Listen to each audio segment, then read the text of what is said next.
Remue ménage.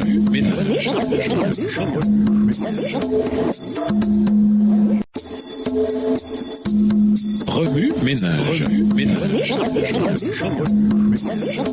Bienvenue dans votre émission. Remue ménage. Nous voilà à la leçon de lundi, un examen plus approfondi de Daniel 4. Dans quelles conditions Nabuchodonosor se retrouva-t-il pendant ces temps? Aujourd'hui, les psychiatres ont diagnostiqué le comportement de Nebuchadnezzar comme étant une variante de paranoïa et de schizophrénie. Le patient imagine qu'il a été transformé en loup, lycanthropie, en bœuf, boanthropie ou en un autre animal, chien, léopard, serpent, crocodile, et se comporte tel jusque dans les détails les plus intimes. Une femme de 49 ans était convaincue que sa tête était celle d'un loup avec un museau et des crocs. Et lorsqu'elle ouvrait sa bouche pour parler, elle s'entendait grogner et hurler comme une bête. Extrait du livre Secret of Daniel, Les secrets de Daniel, page 70, livre écrit par Jacques Doucan. Les cheveux du roi orgueilleux s'allongeaient et s'emmêlaient comme les plumes ébouriffées d'un aigle et ses ongles ressemblaient à ceux d'un rapace. Les yeux écarquillés et grognants, il arrachait l'herbe, la fourrait dans sa bouche et la mâchonnait comme un bœuf. Texte tiré du livre Jesus is my judge, Jésus est mon juge, à la page 58. Livre écrit par Leslie Hardinger.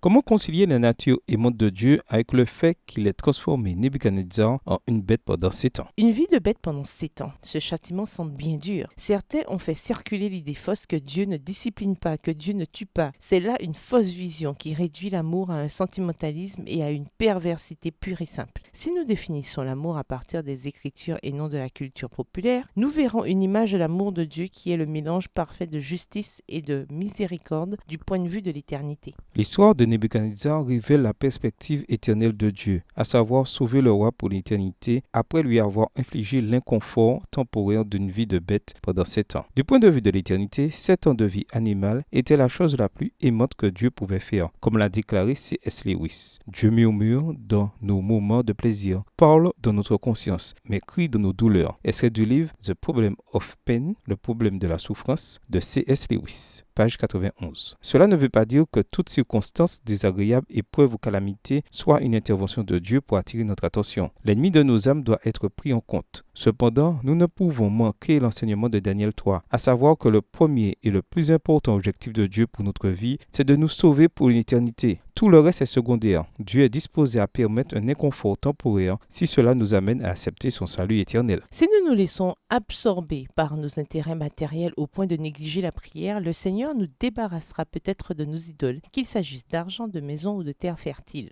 Texte tiré du livre Avec Dieu, chaque jour, à la page 20, livre écrit par Ellen G. White. Remue ménage, après avoir regardé votre texte écrit à noter, quelles questions émergent après l'étude de ce passage? Quelle partie du passage trouvez-vous difficile? Quel éclairage particulier vos notes semblent-elles indiquer dans l'ensemble? Quels autres principes et conclusions découvrez-vous? De quelle façon Dieu pourrait-il crier dans votre vie? Au revoir. Et à demain si Dieu veut.